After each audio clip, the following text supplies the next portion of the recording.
PCC chief Mahesh Kumar గౌడ్పై మాజీ మంత్రి ప్రశాంత్ రెడ్డి మాట్లాడడం హాస్యాస్పదమని నిజామాబాద్ జిల్లా కాంగ్రెస్ పార్టీ అధ్యక్షులు మానాల మోహన్ రెడ్డి అన్నారు. జిల్లా పార్టీ కార్యాలయంలో ఏర్పాటు చేసిన మీడియా సమావేశంలో మాట్లాడుతూ కాంగ్రెస్ హామీలు అమలు చేయడంలో విఫలమైందని, చేశామని కాంగ్రెస్ నిరూపిస్తే రాజీనామా చేస్తానన్న ప్రశాంత్ రెడ్డి సవాల్ను స్వీకరిస్తున్నామని, వేదిక ఎక్కడో చెప్తే చర్చకు కాంగ్రెస్ నేతలం వస్తాం, మా ప్రభుత్వం ఏం చేసిందో వివరిస్తాం అని అన్నారు. రాజీనామాకు ప్రశాంత్ రెడ్డి సిద్ధమా అని ప్రశ్నించారు.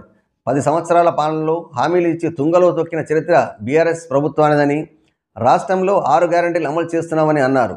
రుణమాఫీ విషయంలో హామీ అమలు కాంగ్రెస్ పార్టీ కట్టుబడి ఉందని, ఈ విషయంలో బీఆర్ఎస్ నేతలు ప్రజలను తప్పుదోవ పట్టిస్తున్నారని మండిపడ్డారు.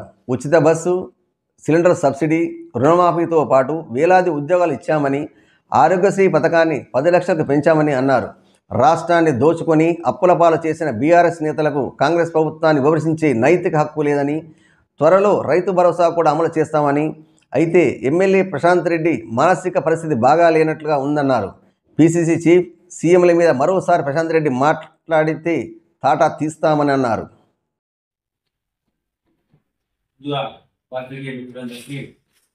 నమస్కారం తెలియజేస్తూ ఈ పత్రికా సమావేశంలో పాల్గొంటున్న మా మిగతా కాంగ్రెస్ అభ్యర్థి మానవ మోహన్ రెడ్డి గారు, మిగతా నాయకులందరికీ నమస్కారాలు తెలియజేస్తాను. మన పత్రిక మేయర్ గారి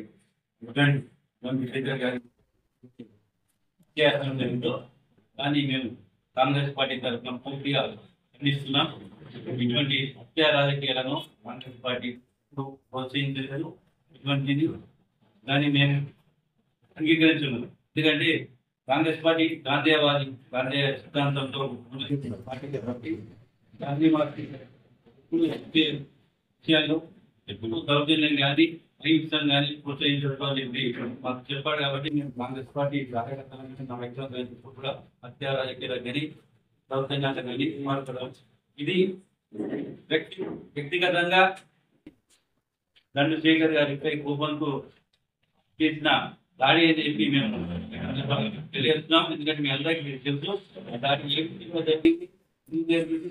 ఆయన కాంగ్రెస్ పార్టీ హయాంలో ఇచ్చిన పట్టాలను అక్కడ ఒక మూటాగా ఏర్పడి కొందరు రౌడీలంతా కలిసి ప్రతి ఒక్క ప్లాట్ను వాళ్ళు కబ్జా చేసుకొని రెండో పట్టాలు సృష్టించుకొని ఒరిజినల్ పట్టాలకు ఆ పట్టాలు ఇవ్వకుండా అక్కడ రేకులు వేసి ఒరిజినల్ పట్టాలను పెట్టించుకొని వాళ్ళతో మాట్లాడి 1-2 లక్షలు బకెట్ చేస్తూ వాళ్ళకి ఇవ్వడం జరుగుతుంది. ఈ గత 10 ఏళ్ళ టీఆర్ఎస్ పాలన ఇదే విధంగా నాగాలంలో దగ్గర 2,500 ప్లాట్లను మీరు కబ్జాలు తీసుకొని వాళ్ళంతా చెప్పిన డబ్బులు వసూలు. దాంట్లో భాగంగానే ఈ మేము కూడా కాంగ్రెస్ పార్టీ తరఫున దాన్ని ఖండిస్తూ ఇటువంటి ఏదైతే నాయకులు ఉన్నారో అక్కడ రౌడీలున్నారో మేము పోలీసులు కూడా మేము కోరుతున్నాము. ఖచ్చితంగా ఇటువంటి నాయకులు అక్కడ ఏ నాయకుడైనా కాంగ్రెస్ పార్టీకి చెందిన వాడైనా, టీఆర్ఎస్ అయినా, బీజేపీ ఏ నాయకుడైనా ప్రజలను హింసిస్తూ దోపిడీ చేస్తూ వారికి ఇచ్చిన ప్రభుత్వ స్థలాలను కబ్జా చేస్తే వారిని కఠిన చర్యలు తీసుకోవాలని చెప్పి మేము సిపి గారిని కూడా జరిగింది.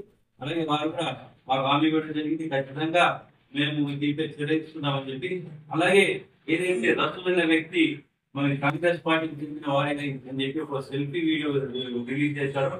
అది పూర్తిగా అర్థం లేనిది. ఎందుకంటే ఆయనకు ప్రాథమిక సభ్యత్వం కాంగ్రెస్ పార్టీ తరఫున ఇవ్వలేదు, ఆయనకు లేదు కూడా. వ్యక్తిగతంగా ఆయన అన్ని పార్టీలకు పనిచేశాడు.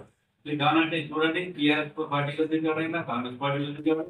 ఆయన ఎవరు ఆయన పని చేస్తామంటే వారి దగ్గర ఆయన తిరిగాడు కాబట్టి, అంతేగాని పర్టికులర్ ఒక పార్టీకి చెందిన వ్యక్తి అని భావించడం లేదు.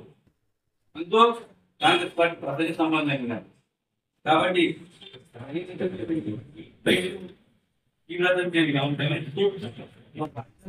మాకు ఏం చెప్తుందంటే టీఆర్ఎస్ పార్టీలో ఉండి నాయకుల మధ్య అంతర్గత పోరు చాలా ఉంది. ఎందుకంటే గత మాజీ ఎమ్మెల్యే గారు గత సందర్భంలోనే ఆయన గమనిస్తూ కూడా వారి ఎన్నికలను, వారి కార్పొరేటర్లను దళిత బాబు ఏదైతే ఇచ్చారో దాన్ని ఒక్కొక్కరు 2 లక్షలు 3 లక్షలకు అమ్ముకోవడం జరిగింది.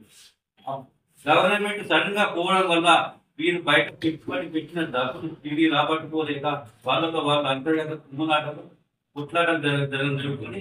నేను అనుకుంటున్నాను మొన్న కేటీఆర్ రాజశేఖర్ చేసిందో సేమ్ అట్లనే ఇక్కడ కూడా టీఆర్ఎస్ వాళ్ళే ఈ విధంగా పాల్పడాలని చెప్పి మేము భావిస్తున్నాం. కాబట్టి మరొకసారి పోలీస్ అధికారులను స్పష్టంగా కోరుతున్నాం. ఈ కేసును అధికారులు పరిష్కరించి దీని వెనుక కారకులు ఎవరున్నా కానీ వారి కఠినంగా శిక్షించాలని చెప్పి నగర కాంగ్రెస్ పార్టీ తరఫున